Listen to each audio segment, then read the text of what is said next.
Barroso confessa tudo. Eu gosto, né, quando o Barroso vai para o sincericídio e confessa esse tipo de coisa. Ele confessa crimes, né? Barroso já disse que eleição não se vence, se toma. Que eleição não se vence, se toma. Barroso já disse para um bolsonarista perder o mané. Isso é coisa que o ministro do STF diga. Pra gente, o senhor vai responder às Forças Armadas? O senhor vai deixar o código perigoso? O Brasil precisa da resposta, ministro. Toda respeito. Por favor, Barroso, responde pra gente. Perdeu o mané, numa moda. Sério. Não, isso não, ministro. Brasil depende. Brasil depende. Pelo amor de Deus, esse é o nível do nosso judiciário. E o pior momento de todos, Barroso presente num evento da esquerda, bradou a frase: "Nós vencemos o bolsonarismo". Eu saio daqui com a energia renovada, pela concordância e pela discordância, porque essa é a democracia que nós conquistamos. Nós derrotamos a censura, nós derrotamos a tortura, nós derrotamos o bolsonarismo para permitir a democracia e a manifestação livre de todas as pessoas. A Globo e o próprio STF sabiam que essa frase era tão grave que naquele mesmo momento aconteceu o caso de Alexandre de Moraes no aeroporto de Roma. Pronto, todo mundo começou a comentar sobre o caso da família Mantovani e ninguém mais tocou nesse assunto, mas era um caso mais suficiente para o impeachment de Barroso. Como disse Constantino, isso é crime. Um presidente do STF não pode ter lado político, muito menos se manifestar publicamente sobre isso. Mas Barroso anda junto com o crime. Olha só os amigos dele: o assassino e terrorista italiano Battisti, o religioso João de Deus. Que amizade, hein? É Barroso que sempre convida Filipinho Neto para comentar sobre a democracia, sobre a liberdade de expressão. E como toda esquerdista que fala demais, Barroso tá sempre soltando mentiras. Quem não se lembra dessa que ele falou em Londres? Da minha gestão na presidência do TSE, eu precisei lidar com a pandemia, precisei oferecer resistência aos ataques contra a democracia e impedir esse abominável retrocesso que seria a volta ao voto impresso com contagem pública manual, que sempre foi. Volta do voto impresso? Quem pediu o voto impresso, pelo amor de Deus? O que o brasileiro queria e foi para as ruas protestar pedindo foi o voto auditável, que é muito diferente. Mas Barroso foi interrompida na hora por uma repórter mais honesta, mais comprometida com o jornalismo. O caminho da fraude no Brasil, porque a senhora pode entrar na internet agora, qualquer pessoa. Tá bem. Isso é mentira.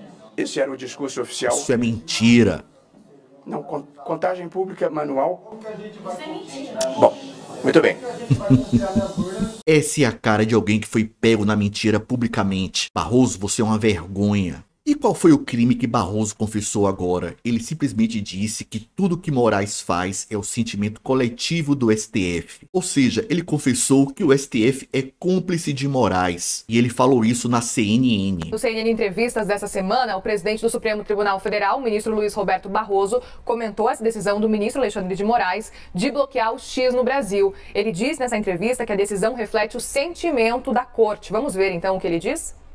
A primeira observação importante é que a decisão foi confirmada pela primeira turma, foi levada ao colegiado, que era o colegiado competente. O ministro Alexandre tem tido uma atuação muito importante, corajosa, firme e que acho que ajudou o país em momentos difíceis, mas ele tem tido a condição de fazer esse papel porque ele tem um apoio institucional do Supremo, é uma visão majoritária no Supremo que apoia e mantém o que ele faz. Portanto, não é uma coisa personalista nem monocrática, é algo que corresponde ao sentimento institucional do Supremo de defesa da democracia brasileira nesse momento. Tá aí, tá confessado, e é isso que Constantino estava falando. É um bando, e eu gosto, né, STF é um quando bando. o Barroso vai para o sincericídio e confessa esse tipo de coisa. Ele confessa crimes, né? Quando ele disse, nós derrotamos o bolsonarismo, num convescote de comunistas da UNE, né? Ele estava confessando um crime. Aí imediatamente veio aquela história de Roma, que mais crimes foram cometidos pelo Alexandre, e fica por isso mesmo, né? O Brasil não para. Eu acho esclarecedora a entrevista, concordo com o professor André, né? Inclusive, acho que é raríssimo ter um dia em que o Barroso não dê entrevistas, mas sempre que ele dá essas entrevistas à vontade, né, ele confessa os crimes. Então, é importante demais, é isso que ele está dizendo, porque eu já escrevi várias vezes sobre isso. Alexandre de Moraes não age sozinho. É preciso lembrar que ele tem cúmplices supremos. O STF virou um bando que fala perdeu o mané numa mola e que condena a anos de prisão a cabeleireira Débora, sem nenhum antecedente criminal, por usar um batom para escrever essa frase, perdeu o mané. que deveria, enfim, punir, na verdade, quem a disse pela primeira vez para um cidadão que apenas cobrava, né, transparência no processo eleitoral, e ele, então, se mostrando alguém partidário. Aliás, essa projeção que eles fazem com as metáforas futebolísticas, bem ao gosto do chefe, alguns poderiam dizer, né, essas metáforas denunciam exatamente isso, né? Como expulsar um jogador do outro time. É claro, né? É porque eles se colocam no time de um lado, né? A ponto de falar, nós derrotamos o bolsonarismo. Agora, é bom registrar isso, deixar bem registrado, que a Ana já lembrou que tem aqui um esforço nos Estados Unidos e que está só começando, né, de punir esses abusos. Punir, até mesmo, por exemplo, revogando visto para entrar no país. O Lewandowski não gostou, disse que isso é um absurdo. Tudo. O Barroso é alguém que costuma frequentar um certo apartamento multimilionário na Key Biscayne, pertinho de mim aqui, 40 minutos eu estou lá, 30 minutos, 40 minutos eu estou lá.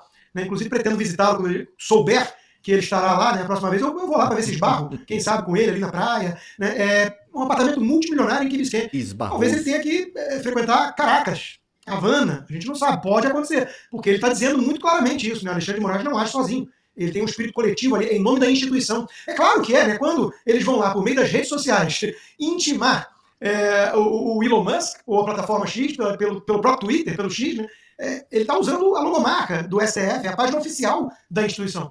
E ninguém se manifestou contrário a essa loucura, né? Então, a gente sabe sim, ministro Barroso, fique muito tranquilo. A gente sabe que o Alexandre de Moraes não tira isso da cabeça dele apenas. Né? A gente sabe que ele encontra respaldo, não em todos, apesar de ter dois ali terrivelmente silenciosos no momento, né? Talvez por isso ele não quis levar a plenário, ele levou a primeira turma, que o Barroso disse que era a turma competente, não sabe por quê. Podia ter levado a plenário. Não levou, porque não queria, talvez, 2 votos dissidentes, mas são 2 votos dissidentes muito calados, terrivelmente calados. As pessoas estão irritadas também com esse silêncio. Mas a gente sabe, sim, que a instituição vem agindo para dar respaldo às medidas abusivas, ilegais do ministro Alexandre de Moraes. O que nos leva a concluir que a punição, quando chegar, não vai ser para um apenas, não.